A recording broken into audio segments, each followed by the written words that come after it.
If you're anything like me, your screen time is probably through the roof lately. When I'm not doom scrolling on Twitter, I'm escapism scrolling on Instagram or trying to tackle whatever new word game is dominating my friend group at the moment. And between work, hobbies, and trying to maintain some semblance of a social life, as we all enter the third year in a global pandemic, I've realized I suck at making time for reading.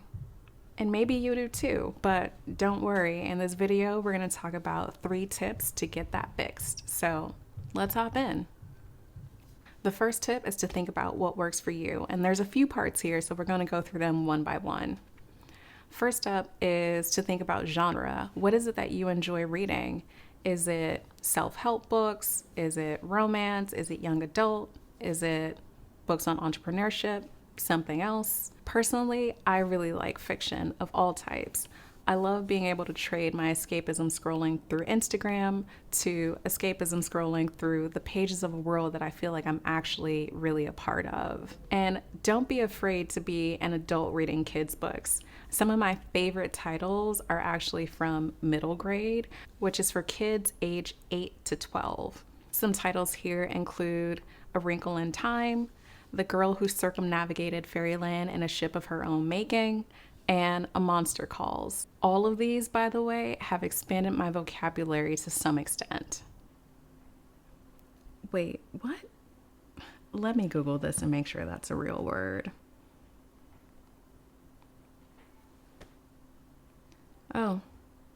Also, all of the Harry Potter books fall into this category, none of which I've actually read. So comment down below and let me know if you think I should read those or if I should skip them given, you know. The next thing to consider when it comes to figuring out what works for you is analog or digital. Are you more of an ebooks person or do you prefer the tactile feedback of a book in your hands and the audible sound of a page turning? And speaking of sound, are you better suited for audio or visual consumption? Do you want the flexibility of being able to consume a book regardless of where you are? Or are you better suited to having a book in front of you that you can focus on in the moment? And for those of you that feel like listening to an audiobook is cheating, you'll be happy to know that a 2016 study actually found no difference in comprehension between reading a book and listening to a book. Though it should be noted that they did this test with ebooks, so it might not be as comparable to printed media. I'll leave a link down in the description below if you're interested in checking that out. It's also worthwhile to think about what time of day works better for you.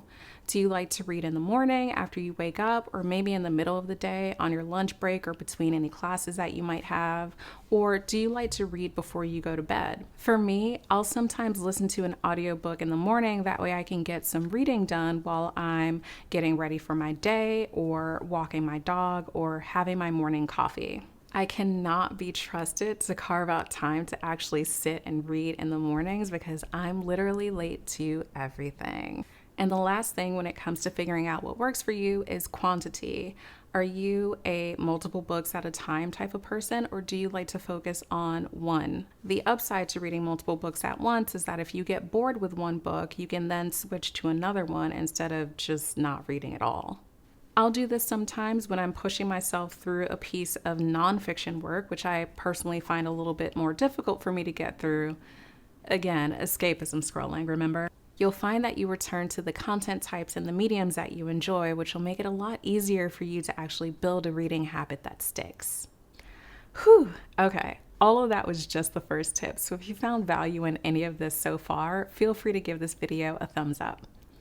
Let's move on to tip number 2, similar to tip number 1, and that's letting go of the things that are not working for you.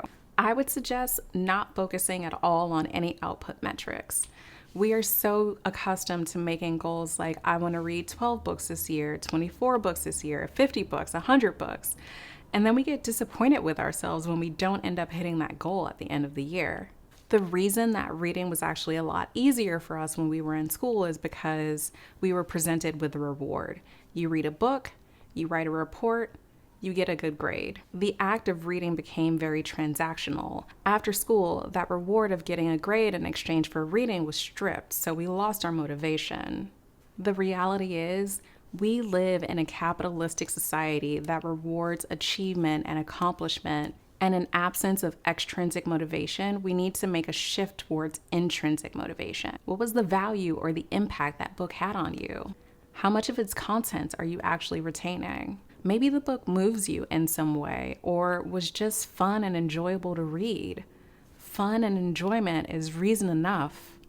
There's a great quote that I love from Mortimer J. Adler from 1941, and it reads, "In the case of good books, it is not to see how many of them you can get through, but rather how many can get through you, how many you can make your own.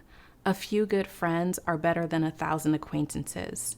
If this be your aim, as it should be, you will not be impatient if it takes more time and effort to read a good book than it does a newspaper." I really love this idea of considering books to be our friends. And you know what friends don't do? They don't pressure us, the good ones anyway. So we should consider taking the pressure off of ourselves when we have a stack of books to be read. If something interesting is recommended to you, or if there's a new book from an author that you love, or maybe there's just a book club that you want to join, forget about the books that you promised yourself that you would read and instead read what might actually bring you joy. Okay. This final tip, you are not going to like, but you just got to do it. I know, it's cliche advice, but it's actually been proven that our brains form these neural pathways, basically just connections between neurons in the brain, and they get stronger the more often that we do a specific task. So if we perform this task of reading with enough consistency, we'll no longer have to think about how it's done or when it's done. It just becomes a habit. Personally, I like to carve out 30 minutes at the end of my day to get some reading and some downtime in. And I try to do this daily, but sometimes after work, I literally only have enough energy to roll onto the floor and lie down.